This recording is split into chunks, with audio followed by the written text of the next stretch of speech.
Bueno, no son tiempos simples para lo que es el comercio exterior. Estamos en un mundo con varios cambios y a su vez hay varias herramientas que pueden servir para poder estar al tanto de todos estos cambios. Por eso vamos a hablar con Elena Sancho Calvino, que es directora de Global Trade Alert, para que nos cuente un poco más sobre esta iniciativa. ¿Cómo estás, Elena? Te saluda Gabriel Ríos Malán desde Argentina. Vos estás en Madrid, España. ¿Cómo estás? ¿Cómo va el día? Hola Gabriel, muchas gracias por tenerme hoy aquí. Y nada, por aquí todo bien. Hemos tenido unos días de mucha lluvia, pero esto es por el cambio climático. Ahora ya todo está estupendo, a pesar de que hay una lluvia política tremenda. Es un mundo con un cambio constante y total, ¿no? Desde lo climático hasta lo político. Y ya para ir arrancando, me gustaría que cuentes un poco cómo nace y cuál fue la motivación para crear Global Trade Alert. Pues bueno, Global Trade Alert surge en junio de 2009 como una respuesta a la promesa que hizo entonces el G20 de seguir promoviendo la liberalización del comercio a pesar de la crisis financiera que entonces estaba fraguando en el mundo. Y en ese contexto, nuestro fundador, Simon Evnet, que por entonces era profesor en la Universidad de San Galo, decidió reunir a un grupo de estudiantes de doctorado para empezar a monitorizar las políticas unilaterales relacionadas con el comercio internacional que iban adoptando estos países.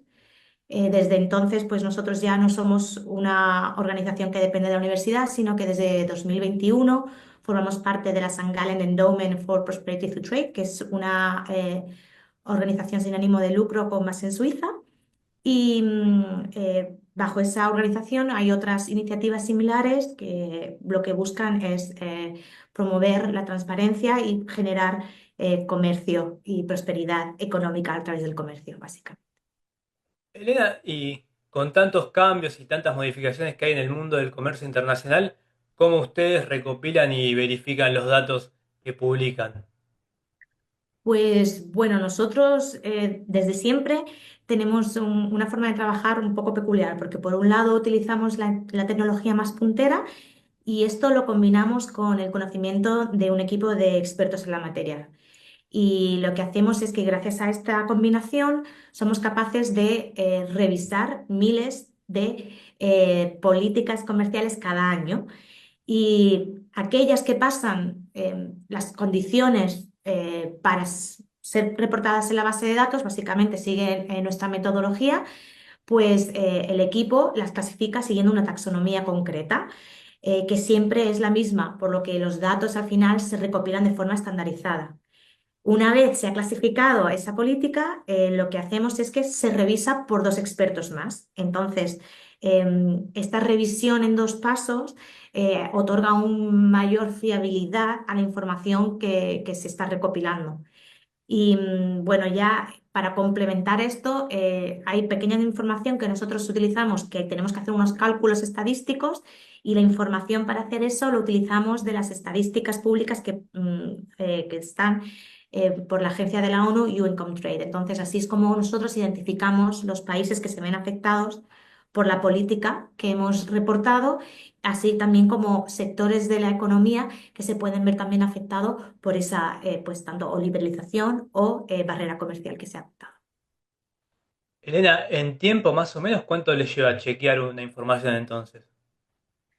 Depende un poco, porque hay cosas que son mucho más sencillas y otras que son más complejas, pero en general nosotros también apremiamos, bueno, estamos en un mundo en que la información es muy importante Claro. y la velocidad también, entonces intentamos, gracias a la tecnología y el sistema que tenemos, reportar las cosas lo más rápido posible. Obviamente hay temas que son muy relevantes y, por ejemplo, ahora que estamos viendo todo el tema de de los aranceles de Estados Unidos, pues intentamos tener esa información en la base de datos procesada completa, todo el proceso en menos de 12 horas.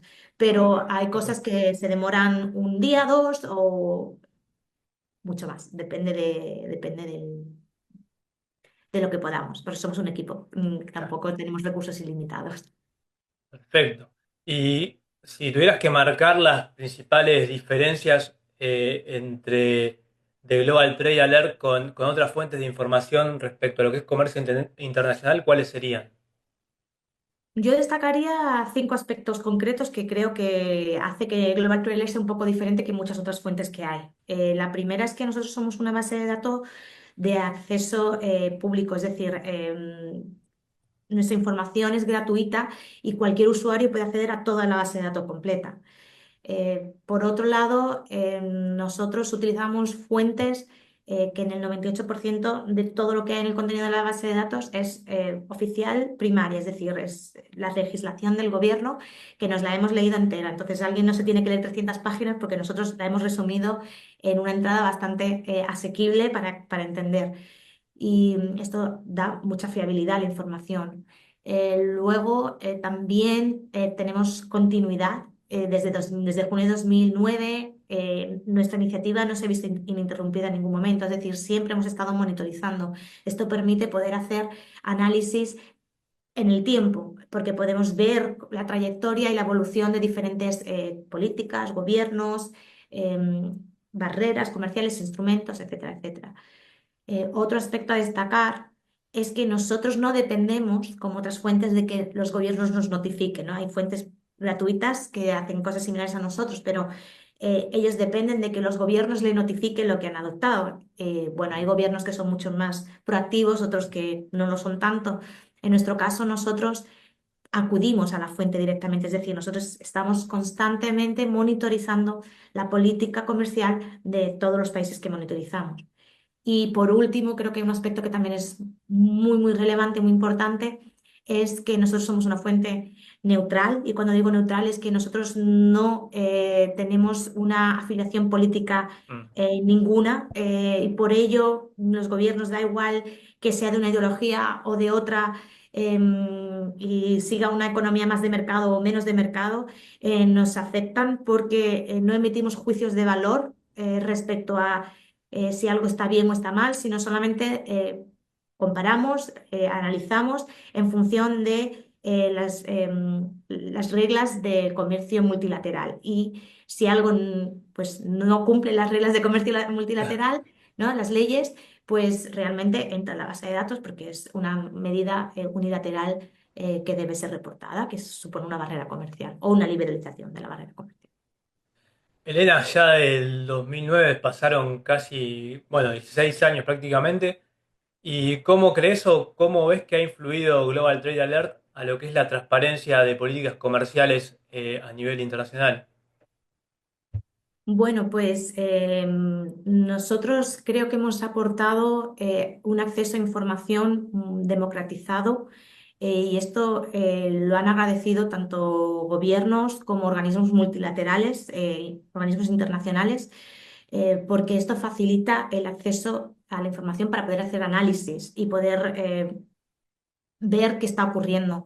Luego, por otro lado, también nosotros hemos intentado promover el debate en cuestiones que generan preocupación o que vemos que pueden estar generando un impacto en el comercio internacional que quizás habrían pasado más desapercibida si nosotros no hubiéramos llevado este seguimiento tan exhaustivo del comercio internacional. Y luego ya por otro lado, nosotros cuando he hablado de lo de democratizar, una de las iniciativas que están dentro de la St. Gallen Endowment es el Capacity for Trade Policy, que es una iniciativa que lo que intenta es dar em, información de inteligencia comercial a funcionarios de gobiernos de países en desarrollo y economías emergentes, de forma que quizás el volumen de información es tan grande que a lo mejor un país muy grande, una gran potencia, sí tiene la capacidad de tener un departamento dedicado solo y exclusiva a obtener esa información, pero muchos otros países no tienen esos recursos. Entonces, de esta forma, tienen acceso a esa información y esto permite que a la hora de ir a debates en los foros multilaterales puedan llevar una preparación o una serie de información y de datos que les permita poder negociar eh, desde otra, con una serie de conocimientos pues quizás mucho mayores que los que podrían tener sin tener este tipo de herramienta. Y En estos tiempos en los que hay con la llegada de Donald Trump, que el tema arancelario se ha vuelto una noticia diaria, estas medidas proteccionistas, ¿no? ¿Cómo afectan la competitividad de las empresas en lo que es el comercio internacional? Bueno, lo primero que hay que entender del proteccionismo económico es que altera de forma no natural las condiciones del mercado. Entonces, y generalmente lo que ocurre es que aunque el proteccionismo económico tenga por un sector objetivo, generalmente se suelen desarrollar una serie de efectos no deseados en otros sectores que no es el sector objetivo de la medida. Entonces, teniendo esto en cuenta, pues lo que suele ocurrir, ¿no? Es si un país adopta, por ejemplo, un arancel, la industria que se vea beneficiada por ese arancel en el sentido de que le cueste más a la competencia internacional entrar al país, pues verá que bueno, que gana capacidad de competir en el mercado local. Pero eso no es porque se haya vuelto más competitiva, es decir, porque haya ganado competitividad, sino es porque la competencia se ha reducido. ¿Qué ocurre normalmente? Que si estas empresas dejan de tener un incentivo para seguir innovando, que es porque hay una falta de competencia, dejan de tener ese incentivo, cada vez se vuelven menos competitivas. Y entonces, al final, el proteccionismo económico más bien perjudica la competitividad de las empresas que beneficiarlas. ¿Y cuáles son los sectores más afectados por las políticas comerciales restrictivas que han identificado desde Global Trade? Bueno, a día de hoy, a nivel global, los sectores más afectados son el sector del acero y el hierro, el sector automovilístico y el de productos de metales básicos, seguido muy cerca del sector de los cereales. A nivel de Argentina, la imagen es muy similar, solo que también nos aparece el sector farmacéutico. ¿Qué ocurre con esta información que acabo de dar? Que esto es en este momento, por eso he dicho al principio, a día de hoy, porque hay que entender que el comercio internacional, la política que afecta al comercio internacional, evoluciona y es dinámica. Entonces, esta imagen solamente es de un momento en concreto y según los acontecimientos se vayan desarrollando, puede cambiar y en cualquier momento el sector más afectado puede ser otro. Incluso si uno mira en un momento concreto, si miramos, por ejemplo, a lo mejor entre marzo y junio de 2020, qué sectores se veían más afectados, seguramente nos saldría, sin duda alguna, el farmacéutico por el tema del COVID, ¿no? Pues uno tiene que tener en cuenta eso, pero a día de hoy esa es la información que tenemos. Y Elena, ahí mencionabas un poco países sin recursos que utilizan la herramienta para poder estar al tanto de de todas las medidas que se van tomando a nivel mundial. Y en el caso también de las empresas, ¿ustedes ven que utilizan Global Trade Alert para estar al tanto y para poder ser más competitivos en el comercio internacional? Bueno, sí, porque además uno de los factores a la hora de nosotros organizar la información, eh, la taxonomía es muy granular. Entonces, muchas empresas pueden utilizar esta información para sus análisis estratégicos, igual que utilizan los gobiernos. Aparte, también se suelen encontrar de mucha utilidad las pequeñas piezas de análisis que hacemos nosotros, que son piezas muy reducidas, una o dos hojas para leer, en las que abordamos los temas más imperantes o más relevantes en el momento de la actualidad comercial internacional y que siempre los análisis que hacemos, como al estar hecho por expertos en la materia, siempre los sustentamos en pruebas y en datos y entonces esto también es de gran utilidad para las empresas, igual que para los gobiernos. Y ya mucho más para los gobiernos, volviendo al C4TP, al Capacity for Trade Policy, ahí también damos formaciones específicas para poder seguir presentar en los debates que se dan lugar en la Organización Mundial del Comercio. ¿Y qué, más allá del caso de Estados Unidos últimamente, en estas últimas semanas, qué países han visto que vienen aplicando medidas proteccionistas en los últimos tiempos? Bueno, se ha dado a nivel global. En el top tres, ¿no? De los países que más medidas proteccionistas llevan en los últimos años adoptando este tipo de políticas están Estados Unidos, China y la Unión Europea, entendida como la suma de todas las políticas proteccionistas que adoptan los 27 miembros de la Unión Europea. Pero vamos, si miramos un poco más allá y nos vamos al top 10, también vamos a encontrarnos, los digo no por orden de más o menos, sino por orden alfabético: Argentina, Brasil, Canadá, India, Japón, Reino Unido y Rusia. Pero bueno, nuevamente esto puede ir cambiando con el tiempo, porque la política comercial internacional es algo dinámico y esto es muy importante tener en cuenta siempre a la hora de hacer análisis estratégicos. ¿Esta tendencia proteccionista crees que se da a partir de la pandemia o ya venía de antes? Ya venía de antes. De hecho, si miras la evolución en los últimos años, se ve una tendencia general de que va aumentando con el tiempo. Es verdad que desde 2008, desde que surge esta iniciativa, se han encadenado varias series de crisis diferentes a nivel global, ¿no? Que han movido un poco los cimientos del sistema multilateral, y estamos en esa situación y por lo tanto se puede esperar que haya respuestas, quizás, pues en este caso los gobiernos han optado por respuestas más proteccionistas que por respuestas de liberalización del comercio, pero es una tendencia que se ve en el tiempo. Y esta guerra comercial entre Estados Unidos y China, ¿cómo afecta al resto o cómo ven ustedes a través de los datos el impacto en lo que es el comercio global? Bueno, lo que estamos viendo es que, a ver, tienen muchos efectos diferentes, ¿no? Pero el primer efecto que se ve es que la inestabilidad geopolítica que se está dando está haciendo que los países tomen decisiones mucho más cortoplacistas que decisiones más a largo plazo. Sí que hay algunas regiones y algunos países sí que están optando por políticas con una visión más a 5 o 10 años, pero generalmente muchos países están tomando más acciones mucho más cortoplacistas y reactivas, ¿no? Hacia uno toma esta política, el otro reacciona con esta y van así. Esto es un poco problemático con vistas a desarrollo económico a largo plazo, ¿no? Porque no hay una previsión clara. Luego, el impacto de las cadenas globales de valor está siendo brutal, porque esta inestabilidad dificulta muchísimo la toma de decisiones estratégicas por parte de las empresas y de los gobiernos sobre cómo continuar y qué hacer. Entonces, esto es muy importante tenerlo en cuenta. Y lo peor que a mí me llama más la atención es que se está produciendo un efecto llamada. Es decir, hay una serie de potencias que están un poco con un rifirrafe entre ellas, y terceros países se están viendo arrastrados o están tomando decisiones de tomar medidas de carácter proteccionista para asegurarse que sus mercados se ven no tan afectados por esta situación de inestabilidad que se está viviendo.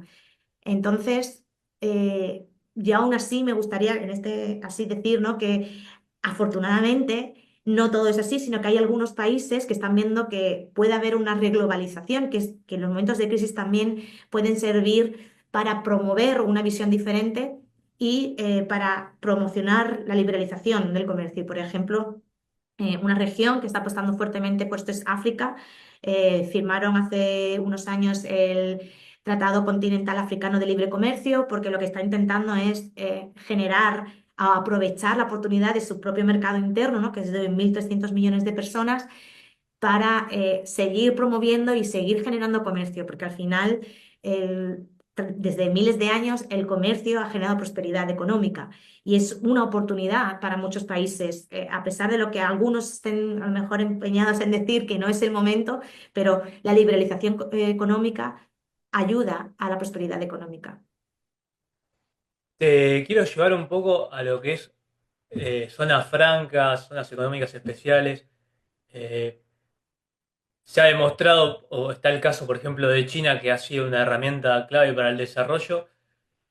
¿Ustedes creen que estas herramientas, estos regímenes, ayudan a mitigar lo que es el impacto de las barreras comerciales en el comercio internacional?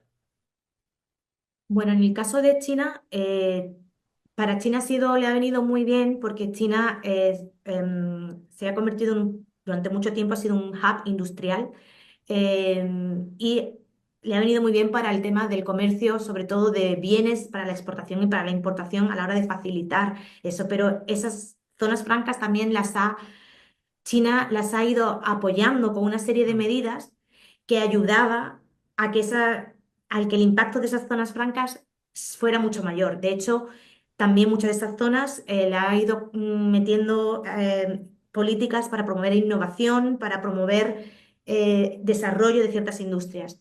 Entonces, hay que tener en cuenta que el hecho de poner o de crear una zona franca, si no se genera todo el ecosistema alrededor para intentar promover eh, teniendo una estrategia clara de lo que se quiere conseguir con esa zona franca, quizás el impacto no sea tan grande a la hora de promover o ayudar al desarrollo comercial, ¿no? Em, Además, las zonas francas igualmente, a pesar de que se haga todo eso, tienen limitaciones. Si alguien impone una restricción a las exportaciones de una materia o de un producto que una industria importante del país lo necesita y no tiene acceso a ese producto, por mucha zona franca que haya, por mucha buena innovación que haya, bueno, con innovación a lo mejor pueden suplir de alguna manera ese problema, pero eh, no es la panacea, no van a conseguir Claro, tener ese producto si no hay otro tipo de gestiones. Entonces, em, las zonas francas sí que ayudan, pero tienen limitaciones. claro, mágico no hay nada. Y ahí mencionabas un poco el tema de África, pero eh, ¿qué papel o qué rol juegan lo que son los acuerdos comerciales en lo que es la reducción, ¿no?, de restricciones al comercio? Bueno, yo creo que hoy en día juegan el papel más importante que hay, ¿vale? Porque las conversaciones multilaterales están estancadas y por lo tanto las reglas del comercio no están avanzando todo lo que a lo mejor nos gustaría o esperaríamos. Pero sin embargo, a nivel de acuerdos bilateral o de acuerdos regionales, se está consiguiendo abarcar muchos más temas que a lo mejor antes que quedarían sino en un limbo. Hay acuerdos comerciales, los típicos, que cubren solamente cuestiones arancelarias, algunas barreras técnicas al comercio, incluso fitosanitarias, pero hay algunos que van mucho más allá y aparte de hablar de inversiones, cubren aspectos relacionados con la lucha contra el cambio climático, la sostenibilidad, regulaciones de la economía digital. En ese sentido, gracias a esas conversaciones que se están produciendo en foros algo más pequeños, pero siguen siendo foros que están generando impacto y que por lo tanto está ayudando mucho a la liberalización del comercio.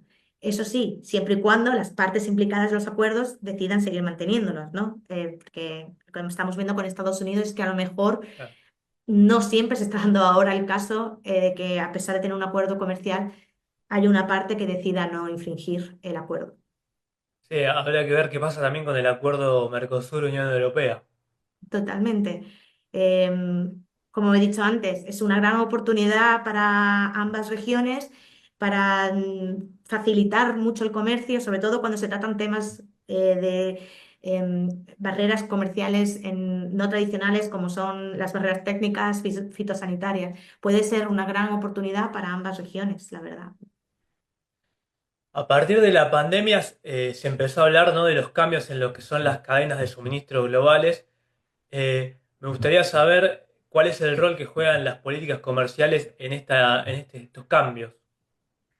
Bueno, desde la pandemia yo creo que han ganado mucha resiliencia las cadenas de valor globales porque justo la pandemia fue un momento en el que los gobiernos de todo el mundo y las empresas se dieron cuenta que era necesario gestionar estas cadenas de una forma muy inteligente y con una previsión y proyección mucho más a largo plazo que cortoplacista, porque, bueno, porque vimos todos esos momentos de desabastecimiento. Entonces, debido a esas cuestiones, se han estado generando un montón de diferentes políticas, algunas liberalizan comercio, otras no tanto, pero para facilitar o para intentar proteger el acceso a diferentes productos y garantizar que materias primas o insumos críticos fluyen con cierta normalidad dentro de los diferentes mercados. Y entre la amalgama de políticas que hemos visto, pues desde reducción de barreras comerciales como reducción de aranceles, incremento de las cuotas que se pueden importar, reducción de otros impuestos que se aplican a las importaciones. Eso por un lado, también, pero hemos visto también controles a la exportación. Hemos visto que también se dan muchas ayudas a empresas para intentar que se fomentar la relocalización de la industria en los países. Se han hecho también muchas cosas para inducir al friendshoring y el nearshoring, ¿no? Que son traer que las industrias vayan a países amigos o aliados. Por otro lado, también ha habido muchas cuestiones relacionadas con las inversiones, desde proteger sectores claves en la economía a intentar fomentar que las empresas inviertan en sectores que pueden ser críticos para garantizar la estabilidad de las cadenas de valor para otras industrias relevantes del país. En definitiva, la amalgama de tipos de políticas es enorme, pero sí que se ha visto mucho más y mucho más en dirección a la protección de los suministros en las cadenas de valor. Lena, ahí hablabas de industrias relevantes para los países, industrias estratégicas. Me gustaría saber, desde Global Trade Alert, qué tendencias han identificado en lo que es subsidios y apoyo estatal a estos sectores claves para cada país. Bueno, pues en los últimos años, como he comentado antes, lo que hemos visto ha sido como un incremento en el número de medidas proteccionistas. Y lo mismo está ocurriendo con las ayudas públicas a las empresas. Cuando hablamos de sectores estratégicos, por centrarnos en algunos, voy a hablar de el sector de agroindustrial, hidrocarburos, metalúrgico y automotriz, porque son los que engloban mayor peso así de económico en muchos países.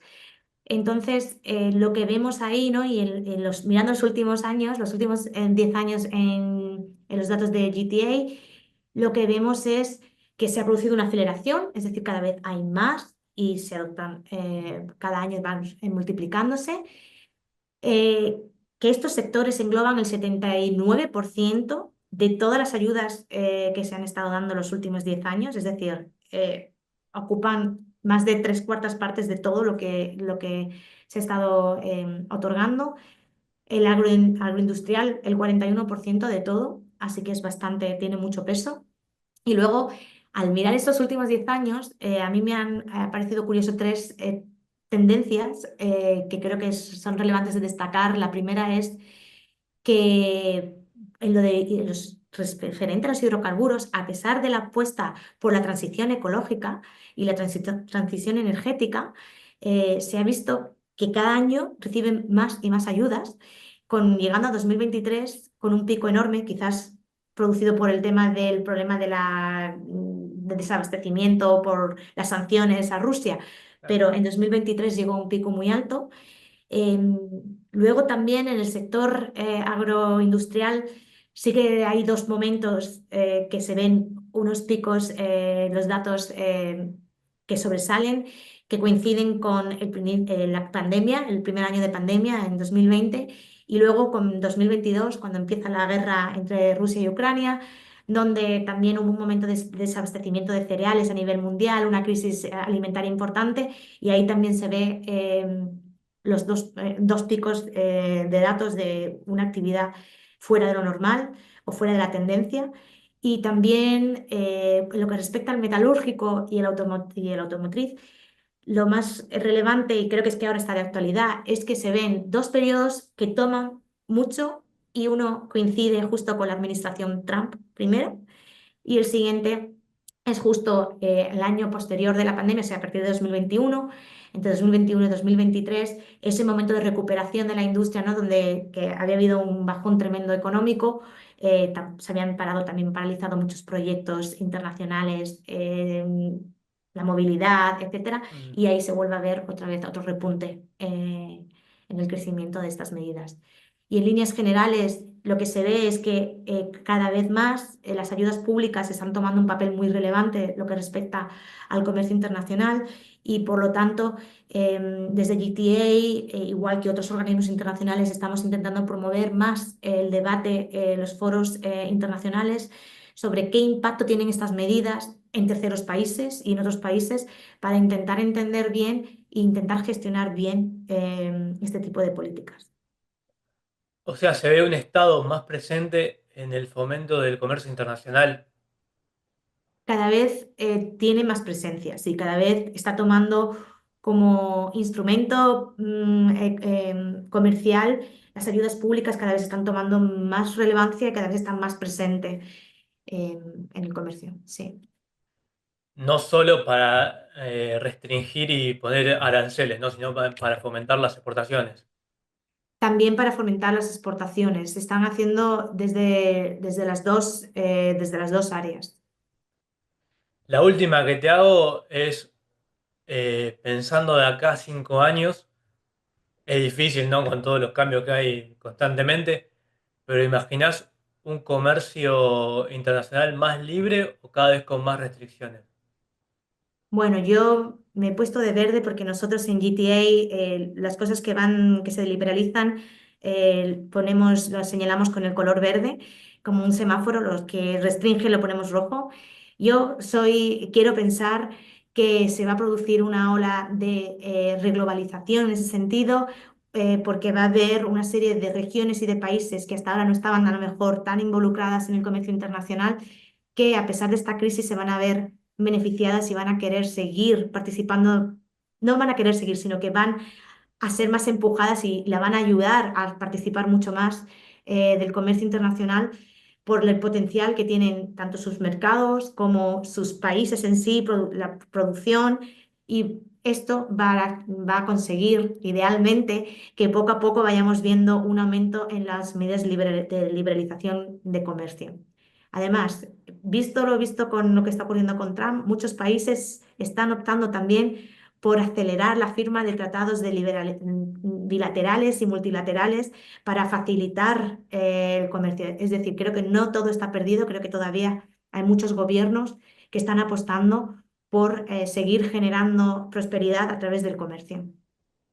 Ahora sí, la última con esto que decías, eh, desde, me gustaría saber desde el lado, por ahí desde el lado del mercado argentino, como en su momento era poner, o la ilusión de China de hoy, el futuro lo ves en África para el comercio argentino, Bueno, creo que habría que ver un poco en función de los para sectores el sector.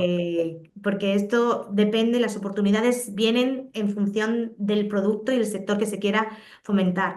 Creo que para el mercado, para los productores argentinos, África, igual que para todos, es una opción. Relación con Asia sigue siendo una opción, no solo ir a China, sino el sudeste asiático. Es también un mercado muy grande con muchas personas. Asia, el sur de Asia, ¿no? También. Toda América Latina, porque no hay que. Argentina no tiene por qué centrarse solo en ir tan lejos, los vecinos, ¿no? Hay muchas opciones para seguir creciendo y seguir exportando y seguir también haciendo intercambios con otros países. Entonces, yo creo que es una cuestión de analizar sector por sector dónde puede haber más oportunidades para seguir expandiendo y seguir creciendo. Elena Sancho Calvino, directora de Global Trade Alert, gracias por estos minutos. Muchas gracias, Gabriel. Un placer para hablar para ser industria.